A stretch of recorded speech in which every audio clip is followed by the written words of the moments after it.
Udah mulai. Silakan.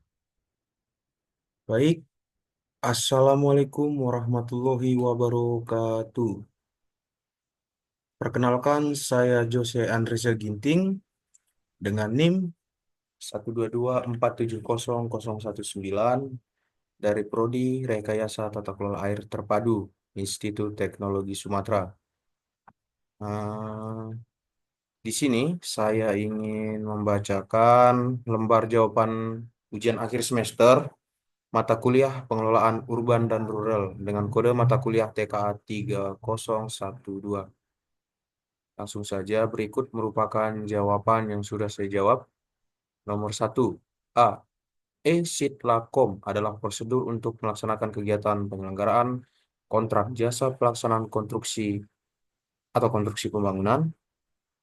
E-Silatkom mencakup edukasi, survei, investigation, design, land acquisition, construction, operation, dan maintenance.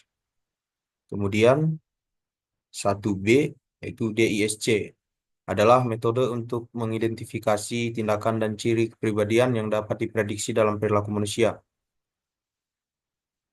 Kemudian Marston mempersempit ciri-ciri kepribadian yang dapat diprediksi menjadi 4 bagian kuadran, yaitu dominance, influence, tendency, dan compliance. Di sini saya mengambil jawaban berdasarkan sumber.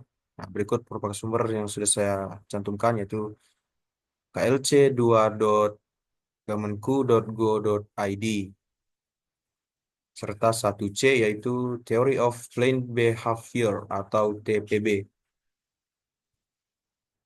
atau teori perilaku yang direncanakan merupakan teori yang menjelaskan tentang penyebab timbulnya intensi berperilaku. Menurut TPB, intensi berperilaku ditentukan oleh 3 determinan utama, yaitu sikap, norma subjektif, dan kontrol perilaku yang dirasakan. Kemudian 1D yaitu community behavior atau perilaku masyarakat dipengaruhi oleh banyak faktor lingkungan. Penentu utama perilaku kesehatan meliputi faktor biologis, gaya hidup, sosial, dan lingkungan. Sini saya mencantumkan sumber yaitu slideshare.net. Kemudian 1E yaitu organizational behavior adalah disiplin ilmu yang mempelajari perilaku individu dan kelompok-kelompok, struktur organisasi dalam organisasi dengan tujuan meningkatkan keputusan kerja, produktivitas, dan efektivitas organisasi. Perilaku organisasi menggambarkan bagaimana orang berinteraksi satu sama lain di dalam suatu organisasi. Interaksi ini selanjutnya mempengaruhi bagaimana organisasi itu sendiri berperilaku dan seberapa baik kinerjanya berdasarkan sumber library.binus.s.id. Kemudian yaitu SDGs merupakan singkatan dari Sustainable Development Goals yang dalam bahasa Indonesianya adalah tujuan pembangunan berkelanjutan. SDGs adalah serangkaian 17 tujuan yang ditetapkan oleh Perserikatan Bangsa-Bangsa atau PBB untuk mencapai pembangunan berkelanjutan di tingkat global. Tujuan-tujuan ini mencakup berbagai aspek termasuk pengentasan kemiskinan, maaf, mungkin yang dimaksud di sini adalah pemberantasan kemiskinan, kemudian ketidaksetaraan, perlindungan lingkungan, dan peningkatan kesejahteraan. Kemudian 1G, berdasarkan Peraturan Pemerintah Republik Indonesia Nomor 122 Tahun 2015, prasarana penyediaan air minum atau SPAM diselenggarakan agar masyarakat dapat menikmati layanan air minum sehingga haknya atas air minum dapat terpenuhi. Kemudian 1H, BUMDes adalah panjangan dari badan usaha milik desa di mana badan usaha tersebut sebagian besar modalnya dimiliki oleh desa lewat penyertaan secara langsung yang maaf, mungkin di sini salah ketik, berasal, maksudnya di sini berasal. Saya ulang, modalnya dimiliki oleh desa lewat penyertaan secara langsung yang berasal dari kekayaan desa yang telah dipisahkan untuk mengelola aset, jasa pelayanan, usaha lainnya, di mana hal tersebut diperuntukkan bagi kesejahteraan masyarakat. Baik, nomor 2. 2A. Dengan memaksimalkan masa jabatan bupati atau wali kota yaitu 5 tahun, maka saya membutuhkan waktu paling sedikit 2 tahun. Berdasarkan Esilatcom, saya harus memulai dari langkah penting utama yaitu education.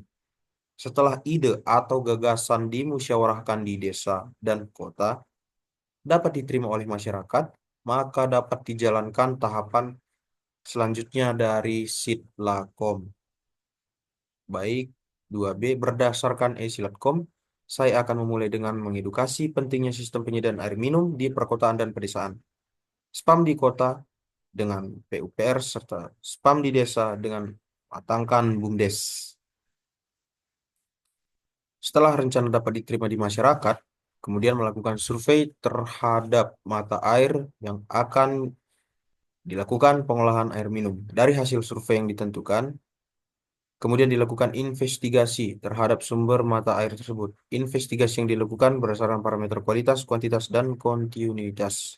Setelah itu, melakukan desain atau rancangan BUMDes yang akan dilakukan. Menggait mitra kerjasama dengan kepala desa dan masyarakat. Setelah itu, pembebasan lahan atau land acquisition.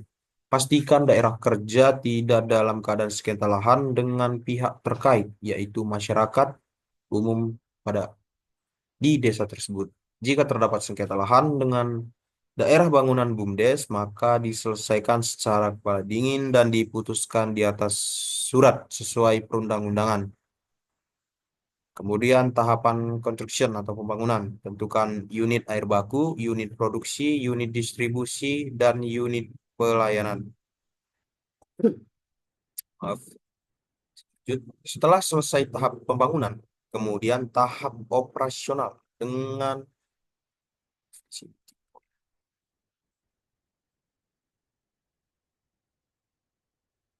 baik, saya lanjut. Tahap operasional dengan mengkontrol uang masuk dan keluar dari BUMDes tersebut, serta melakukan perawatan terhadap bangunan fisik agar terjaga keberlangsungannya hingga tahun-tahun berikutnya. Baik, poin C. Dengan ini, saya menyatakan saya yakin 100% eh, ide yang ingin saya jalankan akan berjalan dengan maksimal. Jika rancangan sudah matang dan dapat dilaksanakan serta tanpa masalah dari pihak manapun yang berkaitan, maka rencana tersebut mudah untuk diselesaikan dengan catatan tidak ada korupsi di dalamnya. Poin D, 2D. Hambatan utama yang paling mungkin adalah pengambilan keputusan bersama dengan masyarakat. Karena belum tentu semua masyarakat setuju dengan rencana yang akan dilakukan. Maka butuh dimatangkan secara theory of plant behavior, community behavior, dan organizational behavior. Dan berikut merupakan skema gambaran saya. Di sini saya berfokus yaitu pengambilan dan pencarian atau eksplorasi mata air di hulu atau di pegunungan di daerah Bumdes. Kemudian air tersebut ditampung di bak, lalu dilakukan pengolahan-pengolahan dan masuk ke pumping station, ditampung di reservoir, dan dilakukan distribusi ke rumah-rumah masyarakat atau pelanggan-pelanggan. Kemudian 3A, untuk mencapai kesuksesan BUMDes yang ingin dirancang, maka harus memperhatikan 10 kunci sukses utama, yaitu musyawarah, dukungan masyarakat, komitmen desa dan kabupaten, cicilan rumah ibadah, ketokohan, keaktifan, layanan air bersih merata, transparansi, dan optimal. Kemudian 3B, SDGs merupakan singkatan dari Sustainable Development Goals yang dalam bahasa Indonesianya adalah tujuan pembangunan berkelanjutan. SDGs adalah serangkaian 17 tujuan yang ditetapkan oleh Perserikatan Bangsa-Bangsa atau PBB untuk mencapai pembangunan berkelanjutan di tingkat global. Tujuan-tujuan ini mencakup berbagai aspek termasuk pengentasan kemiskinan, ketidaksetaraan, perlindungan lingkungan, dan peningkatan kesejahteraan. Berikut adalah 17 tujuan pembangunan berkelanjutan atau SDGs yang dicanang atau dirancang, itu tanpa kemiskinan, tanpa kelaparan, kesehatan yang baik dan kesejahteraan, pendidikan berkualitas, kesetaraan gender, air bersih dan sanitasi, energi bersih dan terjangkau, pekerjaan layak dan pertumbuhan ekonomi, industri inovasi dan infrastruktur, pengurangan ketimpangan, kota dan permukiman yang berkelanjutan, konsumsi dan produksi yang bertanggung jawab, penanggulangan perubahan iklim, ekosistem lautan, ekosistem daratan, perdamaian, keadilan, dan kelembagaan yang kuat, serta kemitraan untuk tujuan. Ini adalah tujuan yang harus dicapai untuk mencapai pembangunan yang berkelanjutan. Kemudian, yang di nomor 4, saya menjawab, saya memimpikan kalau saya jadi wali kota, saya akan membangun area bermain dan sarana rekreasi di sepanjang bantaran sungai. Untuk mencapai target tersebut, saya membutuhkan waktu 25 tahun lagi.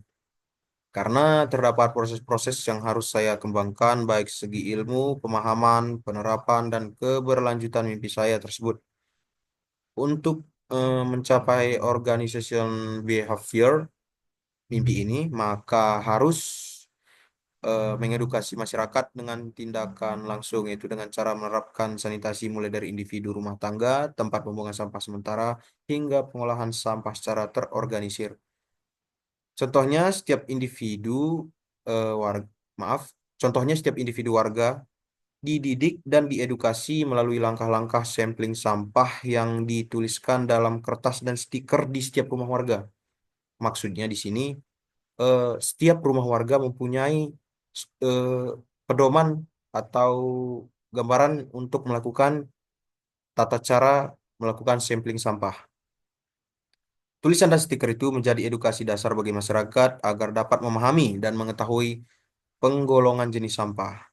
Jika warga menemukan sampah di jalan raya atau tempat umum, warga tersebut harus membawa sampah tersebut kembali ke rumahnya untuk dilakukan sampling sampah tersebut. Selesai di sampling, barulah bisa dibuang ke tempat pembuangan sampah. Dari rangkaian tersebut dapat dilihat bahwa perilaku organisasi masyarakatnya sudah disiplin dan teredukasi dari program kerja pemerintahnya atau rancangan yang ingin saya sampaikan atau ingin saya matangkan di 25 tahun tersebut. Setelah sampah tidak, maaf, di typo di sini. Maksudnya adalah lagi. Baik, saya ulang. Setelah sampah tidak lagi menjadi masalah, maka dibangun area rekreasi dan bermain. Tahap ini merupakan tahapan construction. Pelaksanaan ini adalah tahapan teknis dan sistematis. Maka dibutuhkan kerjasama yang baik antar kepentingan pemangku agar taman dan area rekreasi terlaksanakan tanpa indikasi korupsi di dalamnya. Setelah sepanjang bantaran sungai sudah tertata rapi, maka jaga kerapian bantaran tersebut hingga tahun-tahun berikutnya. Maka kebahagiaan bersama dapat terpenuhi. Demikian merupakan hasil atau jawaban ujian akhir semester saya dari mata kuliah Pengelolaan Urban dan Rural dengan kode mata kuliah TKA 3012. Saya Jose Andreja Ginting dengan NIM 122470019 mengucapkan terima kasih. Apabila saya mengucapkan salah kata, mohon dimaafkan. Akhir kata saya ucap wassalamualaikum warahmatullahi wabarakatuh.